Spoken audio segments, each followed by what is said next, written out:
बघा आपल्याला या ठिकाणी काय विचारले, 420च्या 60%च्या 8% बरोबर किती. बघा याला कसं सॉल्व्ह करायचं, तर 420 लिहून घ्यायचे. त्याच्यानंतर 60% म्हणजे किती, 7/100. त्याच्यानंतर 8% म्हणजे किती, 8/100.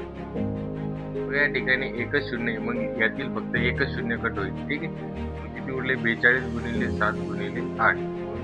7 किती होतील, 7 किती होती, 56. त्याच्यानंतर 42 गुणिले 56, 42 गुणिले 56, 42 गुणिले 56 जर केले तर किती येतील, 2352. त्याच्यानंतर 100 गुणिले 10, 100 10 1000 होतील भागिले 1000.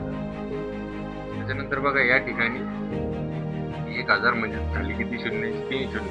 मग या ठिकाणी काय करायचं, वरचे 3 अंक सोडून पॉईंट द्यायचं. किती, 2.352 जे की तुमचं उत्तर.